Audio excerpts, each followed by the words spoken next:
Good evening, everyone, and thank you so much for taking time to either join us live or watch the recording of this. But this is the SPJ, Everything You Ever Wanted to Know About Running for SPJ Office webinar.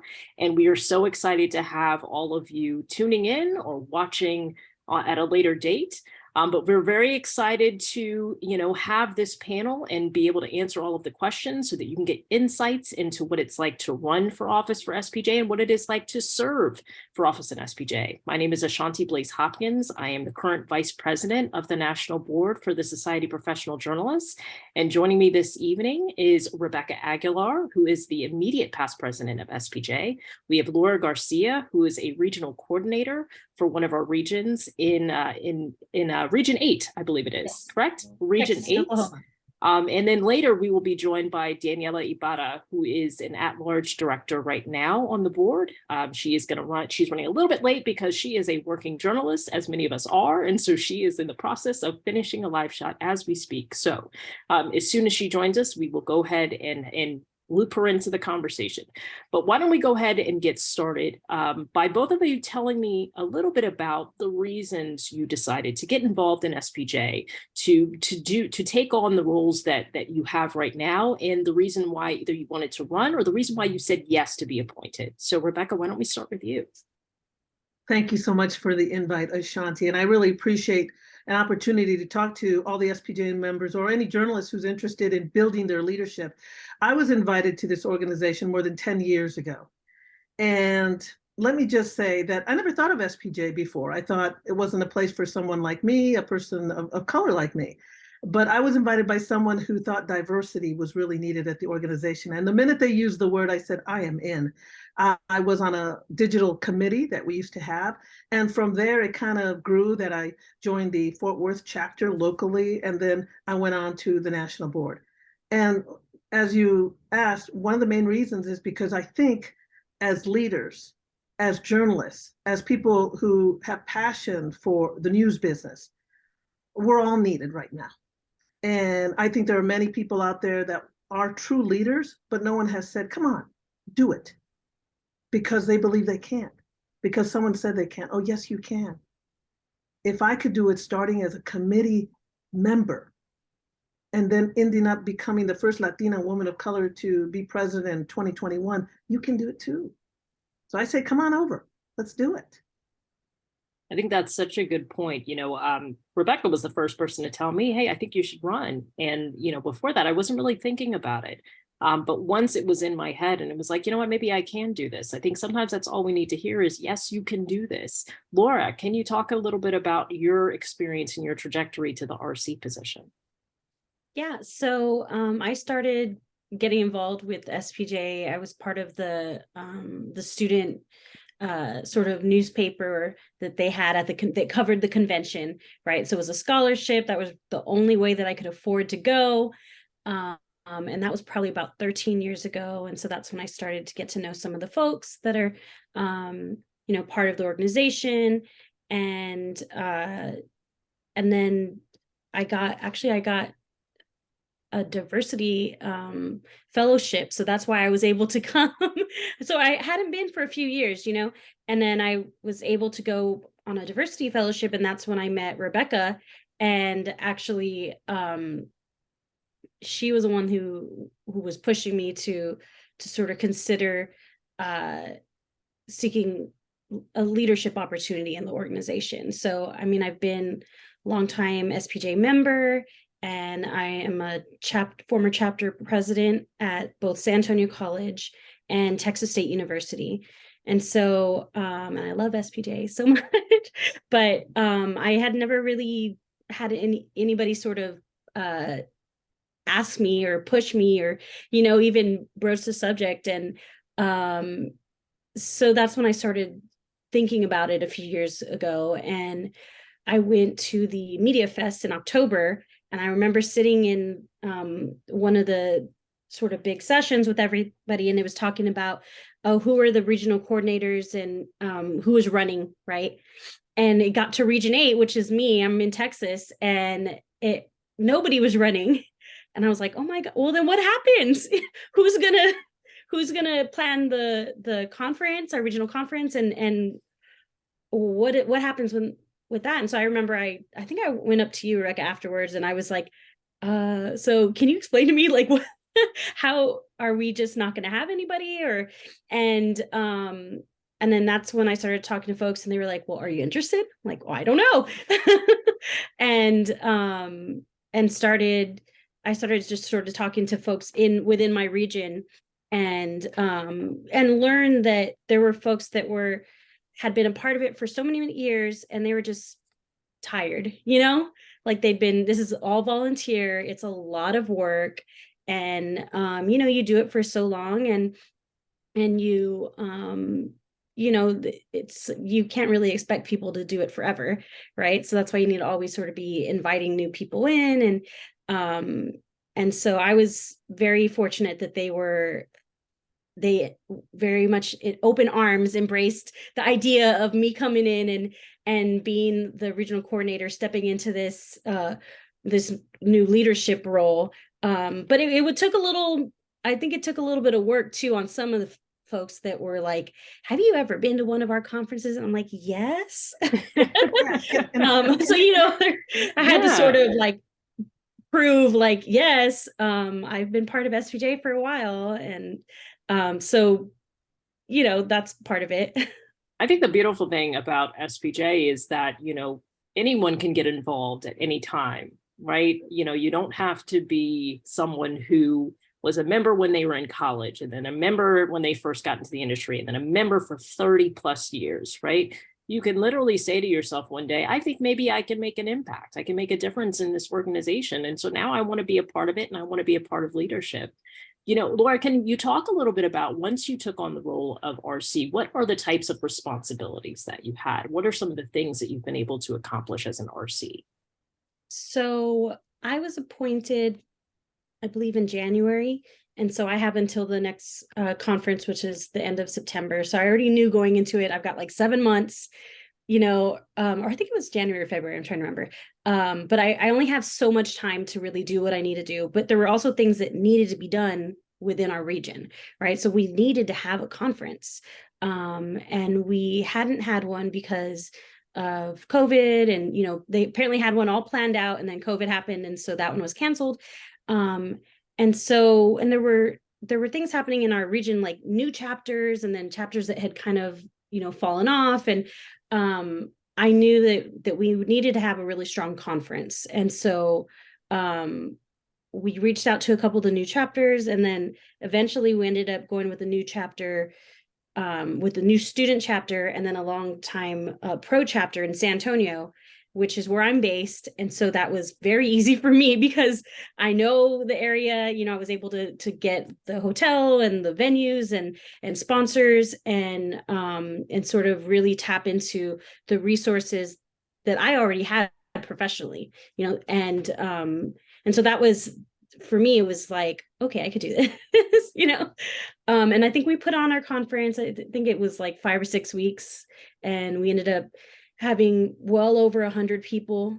We had an opening panel that was beautiful, and it was on Uvalde, reporting in Uvalde, and which is the 1-year mark is actually tomorrow. And that was actually live streamed and is recorded. And so we just, we had so many great sessions, and we ended up making a little bit of money for those host chapters. So made about $1,100. So it was good. Yeah. Yeah, I heard it was absolutely amazing. And I think that's, that's part of the beauty of being involved, especially at the RC level, where you're able to bring all the different chapters and members together to, have community and celebrate and learn from each other and grow. So that's so important to what you do. Rebecca, I want to talk a little bit about kind of your trajectory and your journey, because you've actually served in a couple of different types of positions, both, at the committee level and on the board level. With SPJ. So I would love to hear about, the responsibilities and the things that you were able to accomplish, and the workload that you had, and how you managed that between being a freelance journalist and, your volunteer work with SPJ. I think what's important that I wanted to say, just to follow up on Laura and answering your question, is if you are planning to run for any office, make sure you have a mentor, because I know I mentor Ashanti because she's going to be the next president. I've already been there, right? Have a plan around your job, the hours that you can you put in 2 hours a week or maybe one day, Monday is the day. Also, build that strong network. I have a strong network not only with SPJ, but on the local level, SPJ, NHJ. Obviously, I have a lot of people there. I'm part of IRE. So I pull in everybody I can. And by the way, say, hey, join us too, because I want to help build. I always say, this is what I strongly say all the time: we succeed together, not alone, always. So that's important for you to have. Build that network, because that's what I built. And that's why I was able to be so successful. And I also think pulling out, reaching out to chapters. Before I even became president, or even what used to be president-elect, now VP, I was connecting with chapters. I wanted to make sure that when I hit the top, these people knew who I was. Not suddenly was like, who? I also I heard Laura say there were people questioning, well, what do you know about SPJ, whatever. There are people stuck in what I say, the past. They're stuck in the past, and it's not a good thing. It's a reality, though. Some people are stuck in the past. I mean, there's people right now, I'm sure, that don't believe women should have rights, right? There's people like that at SPJ that are stuck in the past. And what you have to do, I built my resume. So if they question anything, I was like, here you go. Yeah, I've been the head of on the digital committee as the chair. I've been a chair with the diversity committee. I've been a board member with the local chapter. Because there are people out there that, this is a reality, people. Some people don't want you to be there. But when you say, hey, I have a resume from SPJ and a resume, by the way, from NHJ too, what can they say? And I have, Emmys and, years of experience, then there's no way they can question your credibility, And sometimes not even question credibility. For me, I know sometimes it's maybe because I'm a woman or maybe a Latina, but whatever the case is, any challenge to me makes me stronger. I love those people that challenge me. So that's what I did. I was strategic to a point. It wasn't really until 2019 that the president at the time, or 2018, I get my years mixed up, Alex Troquenio said to me, you need to run for the board. You need to run for the national board. We need diversity. I'm telling you, you use that word with me, I'm in. I'm in. And so then, I started being strategic when I became the secretary treasurer. I started building my network. You guys, some of you guys, I was reaching out to you already. I knew I would run for VP, and the person running against me had a resume. I kept hearing she has institutional knowledge. That's another way to say, we don't need you, Rebecca. But I was like, well, I have institutional knowledge too, my way. I didn't grow up in SPJ in high school or college, but I still had my way. And so when someone says no, oh yes, you can. When someone questions your what have you done? Well, I've done enough. So never, always use those negatives to a positive. And that's how I did it. And every time, it's so important when you're a leader that you start building the next leaders. Yes, I told Laura, I remember she came to me, we don't have anybody. I go, do you want it? Do you want to be appointed? That's how blunt I am. And we don't put, and I'll be honest with you, Laura, we don't push, we encourage. Yeah. We encourage. And that's what I do. That, yes, Ashanti, I knew it right away. You had that president's vibe. Daniela, I told her run. There's so many people I've told to run, because how many people have, told us we can't? And then, or el amiguito promotes the amiguito, the friend promotes the friend, right? Well, if they're doing it, why can't we? But what I do is I make sure that people that will come through, not just people who warm up a seat, because people like us, I'm sorry, women and people of color, we get criticized more. So we better be damn good at what we do. Yeah. I want to welcome Daniela Ibarra to the panel now. Thank you so much for joining us. I know you were wrapping up a live shot and doing your job as a professional journalist. So thank you for taking the time to hop on after what I'm sure has been a long day. Can you share with us, Daniela, as an at-large director, what have you been able to get out of the time that you've spent on the national board? What has been the thing, or the top two things that you feel like, wow, I really got this out of this experience, and I know I can take this with me no matter where I end up going? I think the big thing is just the impact that you have as a board member on the organization. I don't think people realize how big of a deal it is to be a part of this organization, right? That represents so many journalists, thousands of journalists. I think the top two for me are, I know I jumped in late and Rebecca was talking about bringing people in. One of the things that she brought me into was the MMJ Safety Task Force. I'm the only MMJ on the board. And so that was something that I'm glad that we did. I think in the past year, year and a half that it's been in place, it's made a lot of change. I've heard from MMJs who say that, you know, this is something that has made them feel safer and given them the confidence to go to their boss and say, hey, you know, SPJ, the organization that, you know, has been around for 113 years, has a rule book of, you know, what we should and shouldn't be doing. I think that's something that is very impactful. And I'm just privileged that I got to be a part of that. And I think that just really magnified just the amount of change that you can make on being a part of this. This question that I have next is really for all of you. What has it meant to be three of the voices at SPJ that has helped move the organization forward to become more diverse, and not just from, you know, people of color, but also, you know, MMJs and print and broadcast and digital and all of these different ways in which we all show up in the industry? What has that been like to, you know, to push the organization towards a more diverse and inclusive, you know, organization for all of our members? I can say for me, I actually just yesterday I had a meeting with the other RCs and I'm looking around and and forgive me, but I think I was the only person of color. But you know, and it's amazing to me that we have so many different regions, we have so many different leaders on that level, and that you know, that there weren't any other Latinas, you know, like me. And so I think just being in the room and having a seat at the table is just so important. And so I'm just very grateful for that opportunity and just being able to sort of bring what only I can bring, you know, to those conversations. And so I think that's meant a lot too.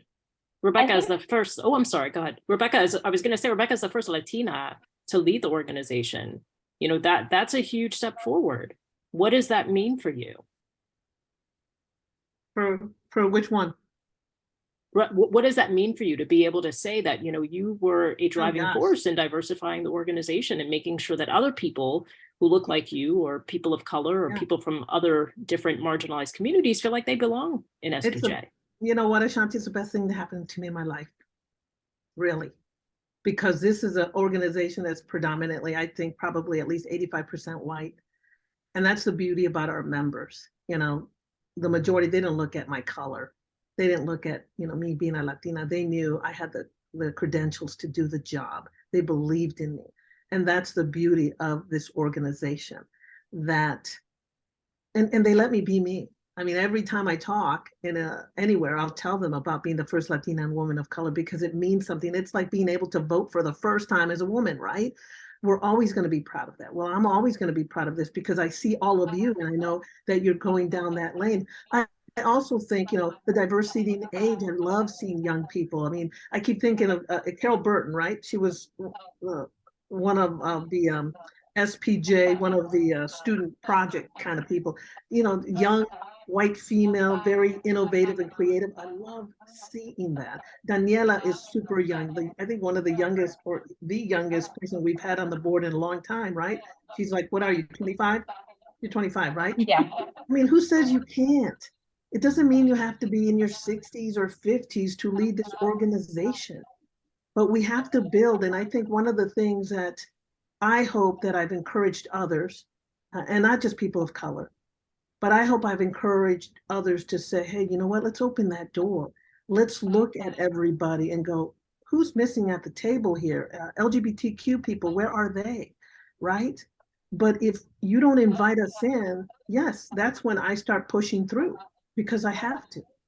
Because if someone like me, and now you, Ashanti, you're going to be the first Black woman to lead this organization as a president, if we don't do it, then others will say, well, you know, I guess we can't. And yes, we can. So it is probably in my entire career in journalism, one of the most beautiful moments in my life, that the SPJ membership believes so much in voting me in as the president. I'll be a happy camper for the rest of my life. Daniela, what about you? You know, obviously you are one of the youngest ever to serve on the national board. And you've been so impactful in that time. What does this mean to you to not only represent, you know, other Latinas out there, but also to represent millennials and, you know, MMJs? That's a big deal.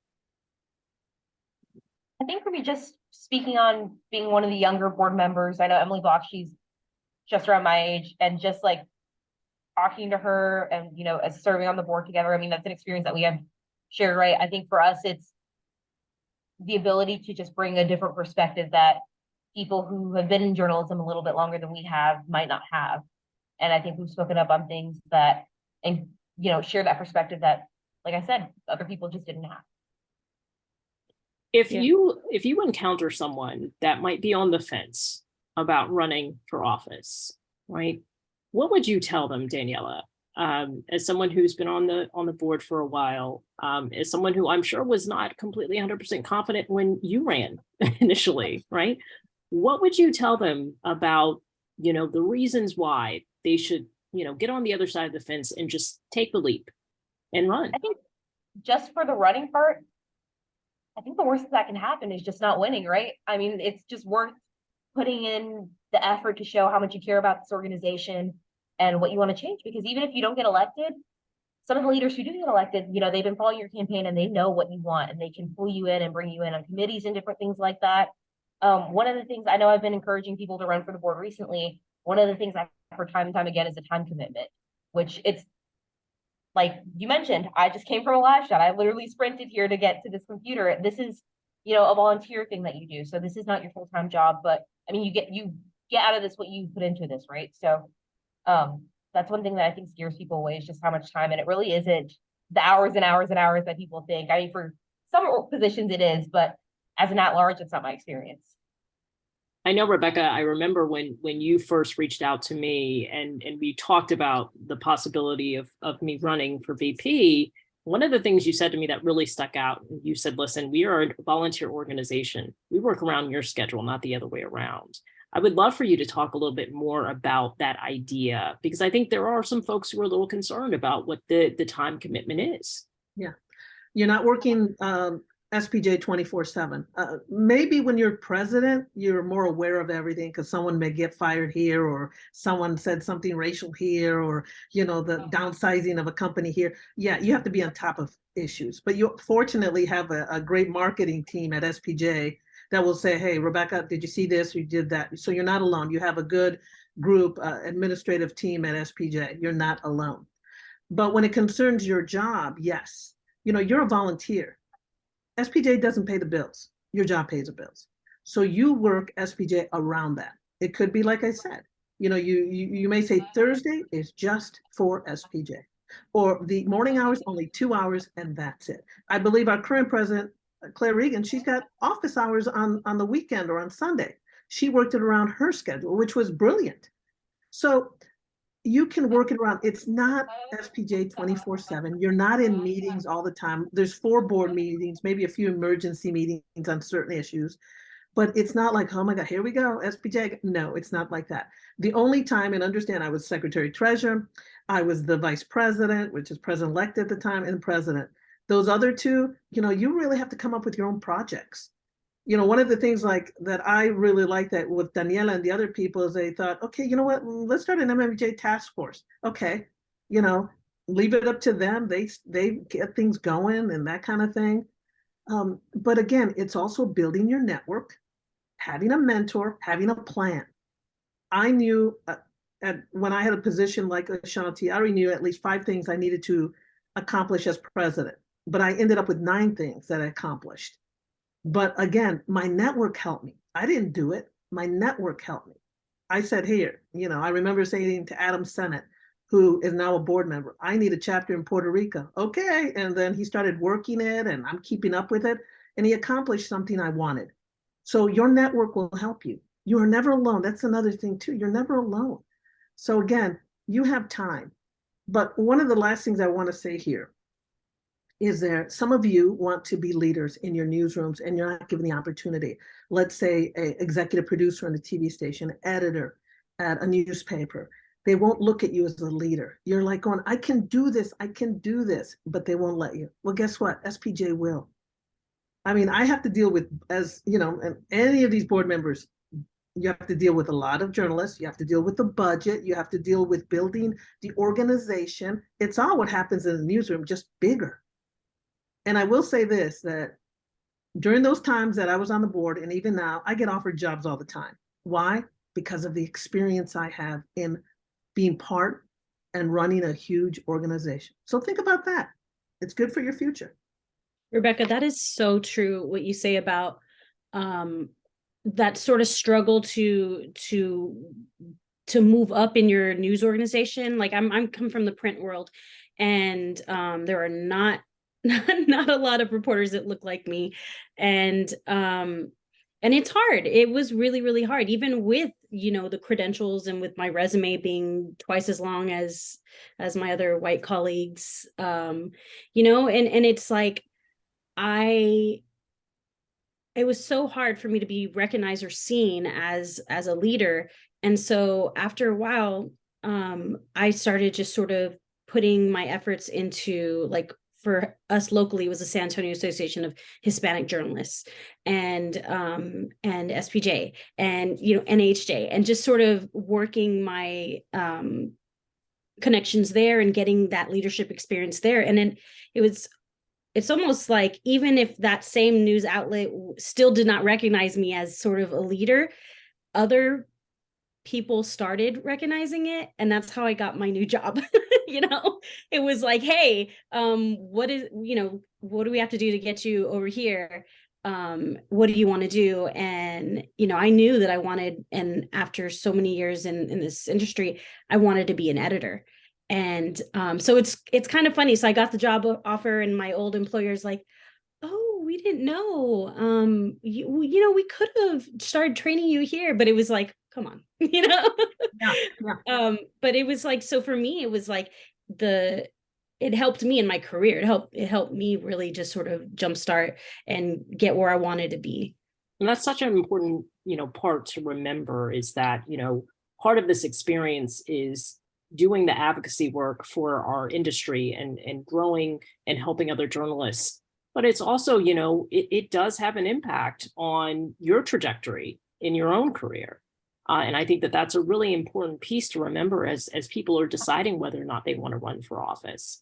I also wanted to, you know, just briefly share too, that all of these positions do come with a travel stipend, right? Not as much as it used to be. We did cut them in half just to make sure that we could have a very solid and secure budget. But for the RCs, I believe it's $750. For the president of the organization, it is now $5,000. For the VP, it is now $2,000, and it goes down just slightly for the rest of the organization national board members. But there is support for you to be able to go to a convention or go to some other conventions to represent SPJ if you would like. So that's also something that I'm sure a lot of people are wondering, like, is this going to be a financial hit to my pocketbook? I don't know if I can afford that. But, you know, there is support there from a financial perspective to be able to allow you to go to some of these things. I would love to talk a little bit about, you know, the collaborative environment that you get to participate in as an SPJ leader. What has that been like for all of you? And I'd love to start with Rebecca. You know, being able to have the opportunity to engage with fellow journalists in creating programs, in building initiatives, in helping to create, you know, different training opportunities. What has that been like for you as a leader with SPJ? I mean, just wonderful, Ashanti, because when whatever position you have, whether it's one like Daniela or one like Laura or like what I had as the president, even now that I'm not even on the board, but I'm still on the diversity committee, I think that the beauty about having a plan and being able to collaborate with other journalists who also have that passion. I knew that in January of a few, you know, I don't know when it was, January of 2021, I believe, when that girl almost got killed on live TV, I knew a lot of MMJs were talking about their safety. And I knew that the board, again, having a good board that believes in the president and believes in causes, again, we're collaborating. We're talking about, and at the time, not all the board members were TV people, but they knew. But you pull them all together, and we ended up with an MMJ task force, safety task force. We created. You have the SPJ, code of ethics. Now we have an MMJ safety guidelines, which is just as important. But what do? You bring in people to help you get it done because they have the passion and they have the leadership skills to go on. I wanted chapters to be trained in leadership. And that's another thing that I said, we need the membership committee. Hey, can you guys get it done? And again, the membership committee took it on. We had a leadership series for chapter leaders. I mean, several things. Again, the Puerto Rico chapter. I mean, all of these years that we have a chapter down there and no one thought of starting a chapter, not even the regional director. I mean, that's just crazy. But we now have all these beautiful Puerto Rican people who are part of SPJ and the chapter. So, but guess what? We have these Spanish speaking journalists there, the collaboration with them, they were so happy. So what we do at SPJ is we inspire and empower. And that's what I love about it today, that because we're bringing in diverse voices in age, in backgrounds, in you name it, we're bringing in new blood. I'm not saying the old blood, and I'm part of the old blood, I guess, too, is bad. I'm just saying, honey, it's time to bring everybody in. Mi casa es tu casa. That's all the way it is. And so I think collaborating is great because, again, we succeed together. I could not have been a successful president alone. Daniela, I would love to hear your take on this because you've been on the board for 2 years now. How has it been for you to be in this leadership position and have the opportunity to collaborate with all different types of journalists from all different walks of life? I think it just taught me a lot about teamwork. I know that's something like you learn from elementary school, but just working with journalists who, you guys all have the same experience when it comes to that. It's just interesting. And then one of the things I thought about whenever Rebecca was talking about that is, that network of support.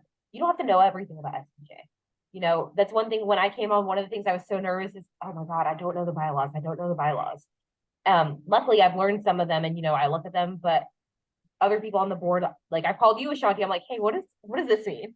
I'll call Adam and say, hey, like, can you explain this to me again and again? And I think that's one thing that people should not be afraid of is, I think if you're going to run for this, you need to have a passion to serve the organization, and all that other stuff will just kind of tumble into place. Yeah, I think that's a really great point is there's a lot of support around all of us, as leaders, not just your fellow board members, but also the headquarters staff. And I think even the strength of our headquarters staff, it's a little rare in some volunteer organizations to be able to have that many full-time people supporting the organization, the mission, and what it is we're trying to accomplish. Laura, did you have anything that you wanted to share about, being a first-year leader with SPJ on the national level and how you've been able to collaborate with others to get the things done that you wanted to get done for your particular region? Yeah, I think it's through this. So through being an RC, I was asked to join the bylaws committee. So that's sort of, I'm dipping feet a little bit in that. And I did not know all of the bylaws. So yeah, so I mean, and I'm just learning as I go, and just acknowledging that. And, but I think it's interesting how, you have folks that have been in the organization for so long. This is the way it's been. And it's like, well, why? And so I'm just so happy to be there and be in those Zoom meetings and be able to ask, why do we do it this way? And learn more about how we can make the organization stronger. I mean, I think that one of the things that sort of like worried me getting into this was knowing that SPJ, we are the oldest organization, right? But we're having struggles, right, financially. And so I think that I was a little bit scared, like, do I really want to sort of attach myself or spend so much time on an organization that may be struggling? And I feel like for me now, if I can help in any little way, if I can help make even just our region stronger, if I can make it more enjoyable for the members in Texas and Oklahoma, then I did my part, and if I can just lend my voice, even if I'm the one sole person voting a different way in the bylaws committee, I mean, but I know that I'm representing folks that I have talked to, members that I've talked to, that this is the way that they feel. And so I feel like I'm voting my own conscience. And so, yeah, I mean, I think I still have not really decided if I'm going to run because it's a lot, and so I get it how there's some hesitation there, but I probably will. Good. I'm glad to hear that. Yeah, me too. And I wanted to share something, Ashanti. Here's the thing. People notice what you're doing. Last year, I went to the IRE convention. Daniela and I were there, and people were coming up to us. Hey, you're the president of SPJ. You're on the board of SPJ. And it's like, okay, I don't know who you are, and I'm an SPJ member. They were so proud, and they were so telling thank you for what you guys are doing and this and that. And I was just overwhelmed, and I was so proud. But I think one of the most touching moments for me was when I became president. And I was fortunate that the New York Post wrote a story about being the first Latina woman of color. And I'm in my emails, and I see an email from NBC Universal. I'm thinking, okay. And I see something like, felicidades, blah, blah, blah, whatever you need. I'm so proud of you for being the president, and let me know how I can help you. And I'm like, okay. At the bottom, it is from the NBC Universal chair, Cesar Conde, the big honcho. And I'm thinking, oh my gosh. I mean, he wrote me, and obviously he's a very influential man. I'm very proud. He's, I think, the first Latino chair of NBC ever.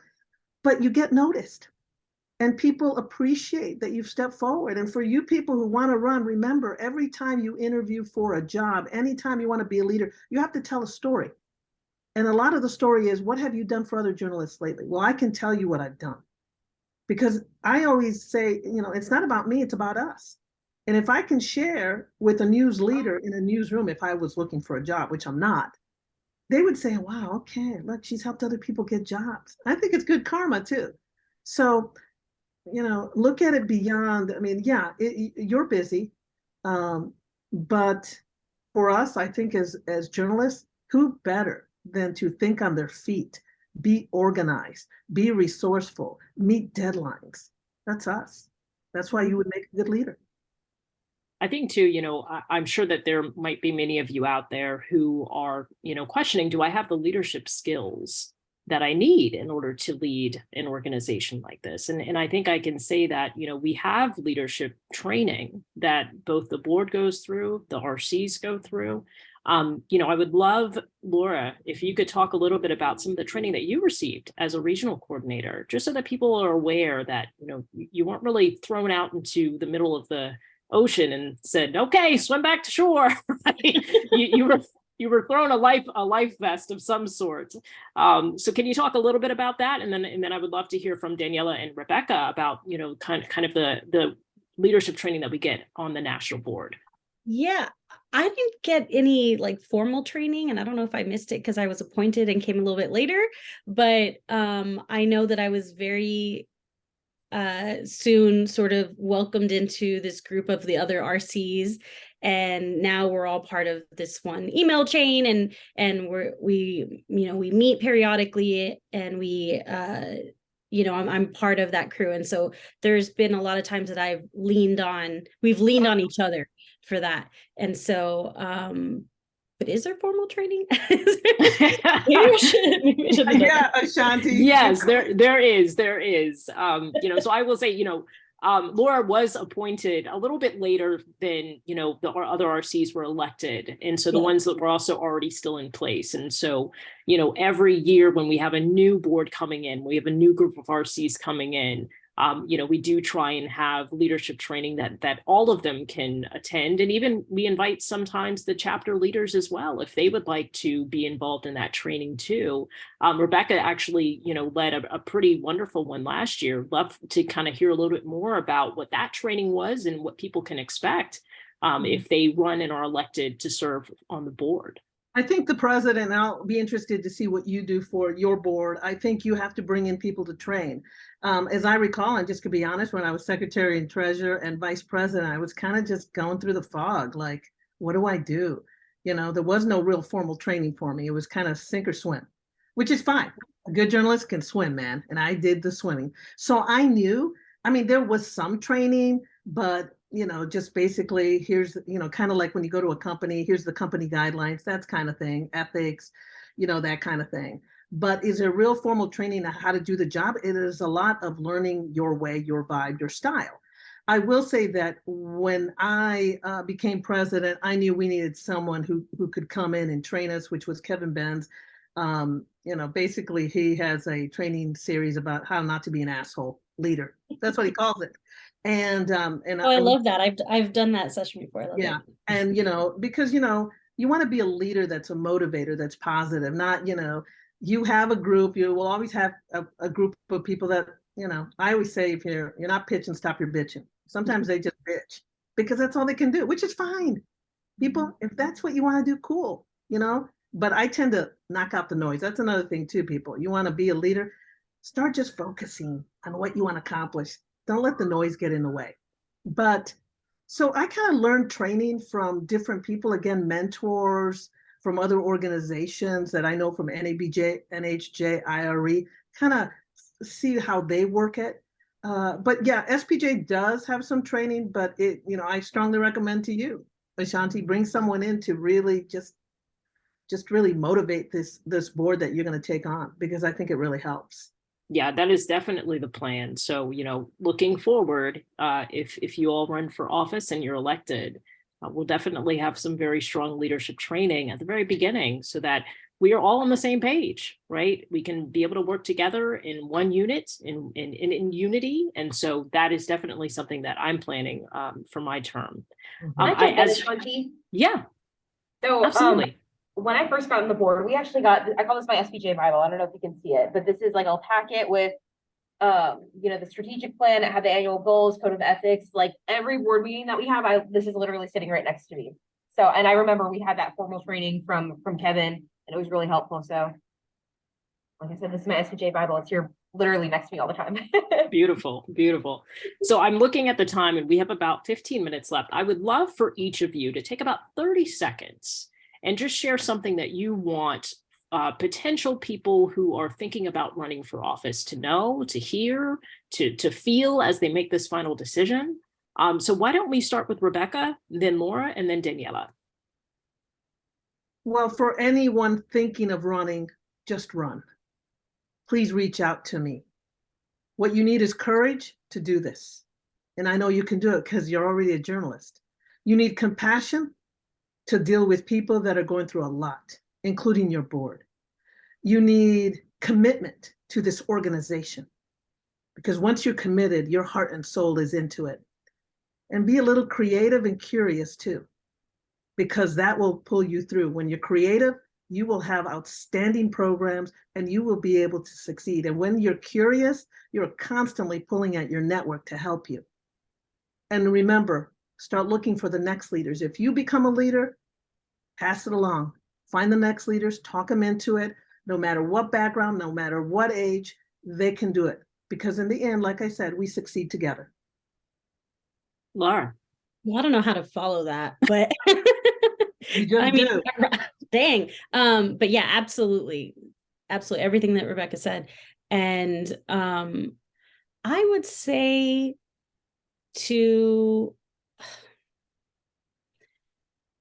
I would say, you know, when I organized the conference, you know, I had, this is the way I wanted things to, you know, happen, and some things fell through, whatever.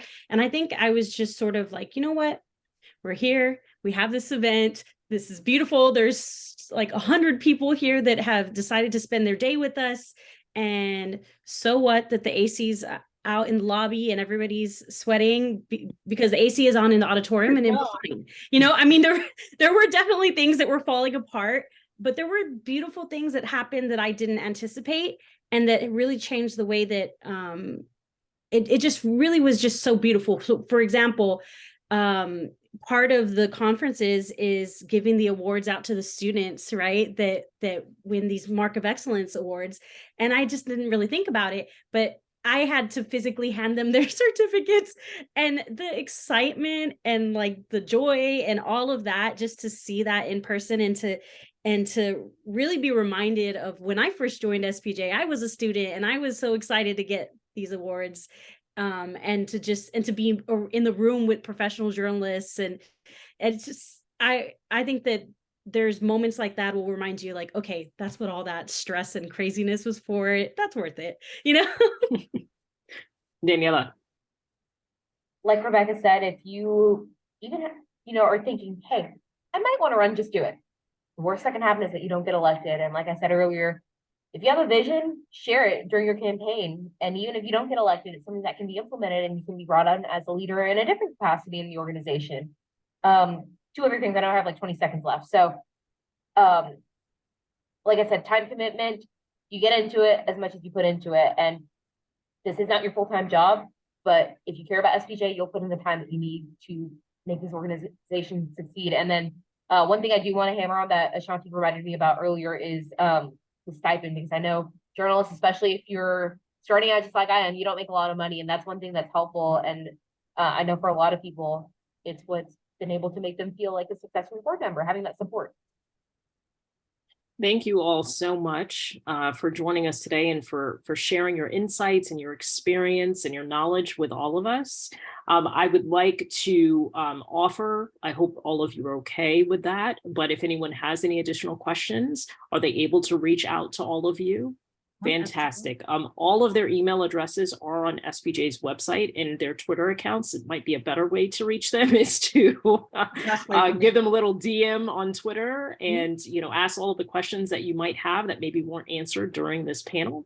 I do want to remind everyone that the deadline to declare whether or not you're going to run for office for SPJ is August 17th this year, right before the convention. I also want to give a shout out to all of the different positions that we have open this particular round. So right now it's Vice President, Secretary Treasurer, we have at-large directors, and then for regional coordinators, it is for regions 2, 3, 6, 7, 8, 10, 11, and 12.